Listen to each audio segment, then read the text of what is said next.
Everybody to Go Local Live. I'm Josh Fenton, CEO and co-founder. A couple quick updates.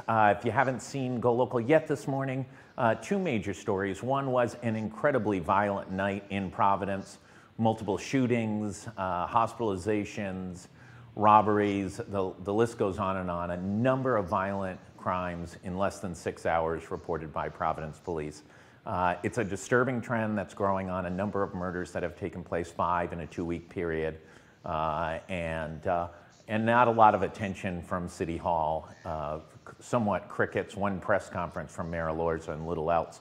The second story is also disturbing. It relates to tax sales during the pandemic. The City of Providence put more than 150 properties up for tax sale. Most of these single family and multi-family homes going up for auction for less than $2,000, $3,000, $4,000. A number of houses being auctioned off where the price of outstanding bill is less than $500. Take a look at that. That auction is wrapping up in the next half an hour. So numerous homeowners are being impacted. Let's go to Dr. Michael Fine. Dr. Fine, thanks so much for joining us. Nice to be here, Josh. Okay, a lot of news on the issue of coronavirus testing. The CDC yesterday, late afternoon, overnight, made a major change in testing policy, functionally saying that unless you're symptomatic, you really don't need to be tested. This is as big a policy change as we have seen since the coronavirus began to hit the American shores back in February. What does this mean? I don't know, Josh. It really worries me. To me, there's no good scientific reason for making that change unless you want to see coronavirus spread. It takes away the legitimacy or the alleged legitimacy of targeted asymptomatic testing or screening, which is something that makes good public health sense to do if you're trying to find residual cases in an area that has had a lot of cases or in an industry that's had a lot of cases. It's how you do prevention. And, from a scientific perspective, that says CDC is giving up on prevention and just trying to keep track of the number of symptomatic cases. From a political perspective, it feels like we may be seeing the political undermining of CDC. We've sensed it a couple of different places, but this feels like it's addressing a political agenda.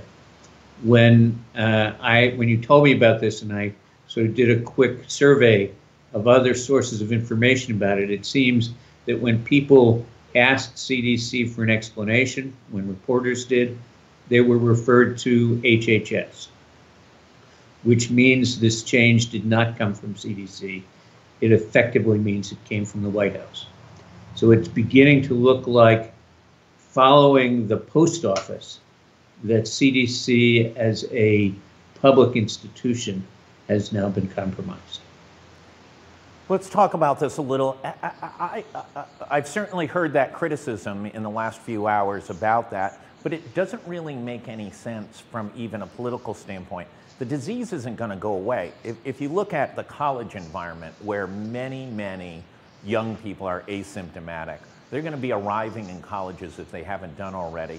The colleges, certainly around here and across the country, have set up profound testing programs in which all students will be tested upon returning to campus. If the colleges were to follow the CDC guidance now, there wouldn't be testing except for those who have temperatures or coughs or other symptoms. And within days, if not minutes almost, the spread of those who are infected would take place across these campuses, forcing them to shut down. So I'm not sure the political explanation could be the only reason, is it? I can't think of another one. And, it may not feel like it makes political sense unless you're cynical enough to actually be willing to see the disease spread. And to be and to welcome the public chaos that may result. So when coronavirus hit the United States, the CDC, listen, there wasn't a lot of data. The Chinese were not helpful in providing information to the United States or to other countries. The CDC's initial guidance back, I want to say in late February or early March, was that unless you're symptomatic, you don't need to be tested. And then they backed off that and functionally apologized for that guidance. It was dismissed as being 100% incorrect. We transformed public policy accordingly. The vice president, head of the task force, has repeatedly spoken out and trumpeted that the United States is doing 800,000 tests per day. That has been the narrative from the White House. How is this policy even consistent with the White House policy of saying, hey, listen, we're #1 in testing. We're doing the most testing in the world? Again, there is no real consistency.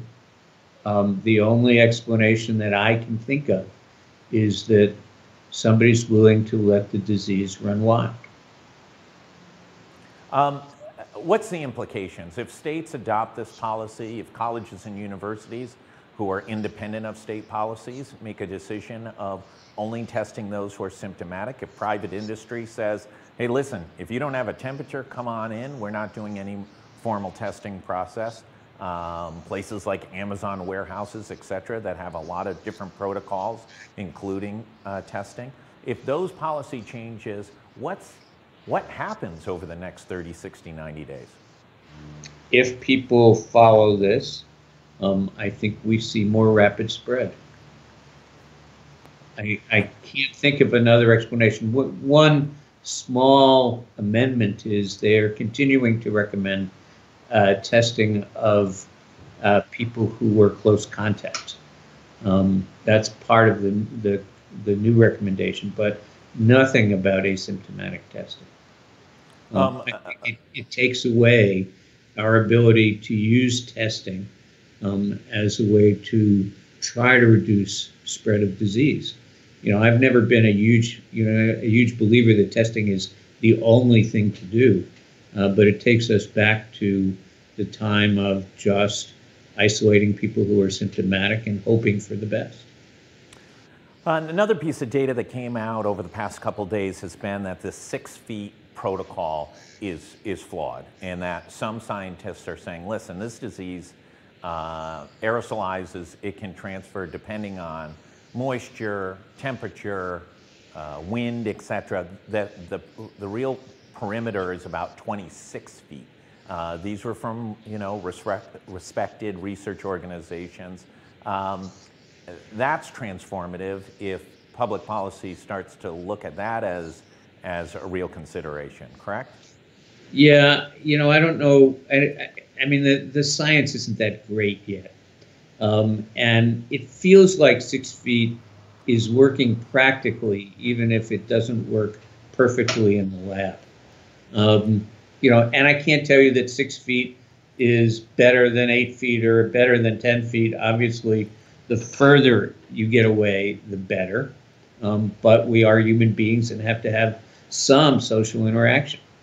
But I don't think we're going to change that recommendation at this point, because places that have put the 6 feet recommendation into effect seem to be doing better. My guess is that we're going to leave well enough alone on that one. It's hard enough to get people to maintain 6 feet in masks. We may also be seeing people getting tired of COVID. But the flip side of that is COVID hasn't gotten tired of us. Yeah, COVID hasn't changed policy. COVID's very consistent. COVID says, I want to infect you and potentially send you to the hospital. Or, in the case of Rhode Island, I think we've really lost track of 9 people over the weekend who passed away. Another, I didn't look today, is it another 2 or 3? Another 2. Yeah, another 2. So 11 people in 4 or 5 days have passed away in Rhode Island tied to the coronavirus. Let's go to the Rhode Island numbers, Doctor. The numbers, As much as all of us study the numbers and try and anticipate where the proverbial puck is going, sometimes the numbers make it difficult to be able to anticipate that because the numbers aren't always the numbers. Walk us through how the numbers change on a daily basis, even after they have been reported. So the Department of Health every day publishes a number of new cases. Over the last 24 hours, it was 68. And that really isn't the last 24 hours so much as the 24 hours right before that. They also publish a number of total Rhode Island cases. And that number, the difference between 2 days, total number, is not often the same as the number of new cases. So the difference in the number of new cases in the last 24 hours is 82. And my sense is that the Department of Health makes adjustments to previous days' numbers. I think we've seen that pretty clearly based on new information. And I think it's worthwhile understanding the adjustment as well as the actual new case number. So, you know, they reported 68. We see the difference of 82. So that suggests to me that the truth is probably someplace in between, that we're, you know, sort of staying in the 70 to 80 range, maybe a little bit more over time, we'll see. Remember that the number where the rubber meets the road is always the number of hospitalizations, because the number of hospitalizations reflect how much severe disease is actually present in the community. And that number has gone up and down over the last week. Was 87 yesterday, is down to 80, but is a function really of the number of people who've gotten sick in the community. Remember as well that CDC severely sick, that they needed needing hospitalization. Remember as well that CDC has said, to the extent we're believing CDC, but has said that the number of cases in a community is likely 10 times the number of tested and reported new cases. So if we're seeing 68 reported new cases, that means there are probably about 600 to 700, maybe 800 new cases in Rhode Island every single day. Yeah, I do want to talk about hospitalizations as a marker.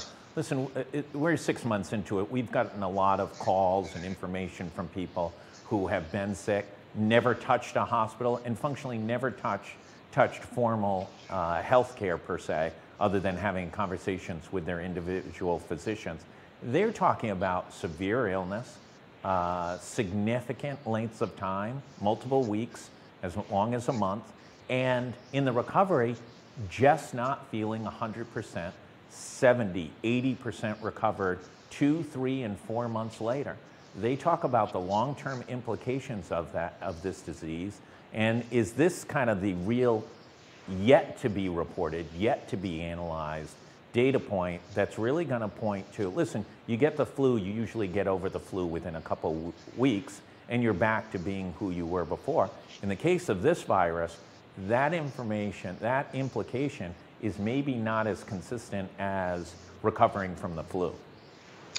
Yeah, and I don't think we're going to know that and have a good sense of the numbers for another 2, 3, 4, or 5 years, because we'll figure that out looking backward, particularly vis-a-vis the lingering effects.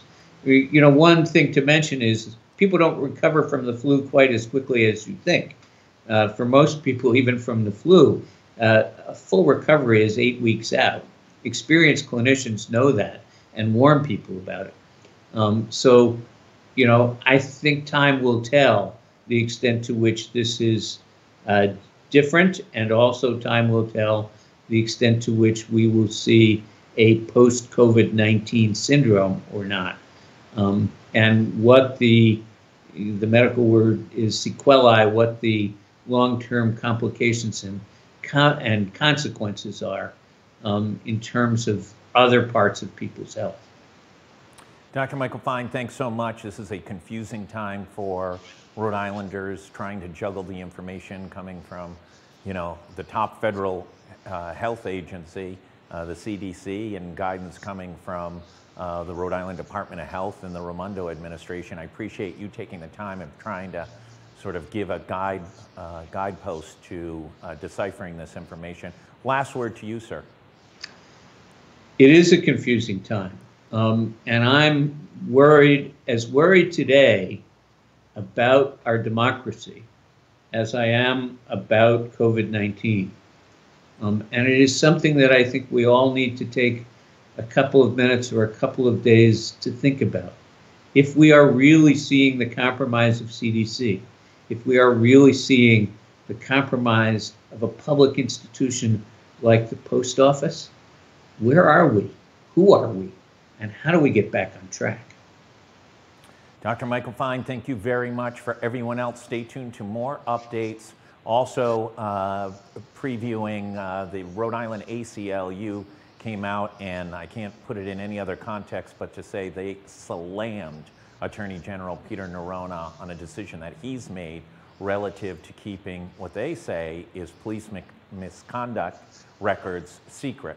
A very damning indictment from the ACLU of the sitting Attorney General. Stay tuned on that. That story is developing and will be up on Go Local shortly. Thanks, everyone. Stay tuned for more updates. Please stay safe, and please wear your mask. Thanks, Josh.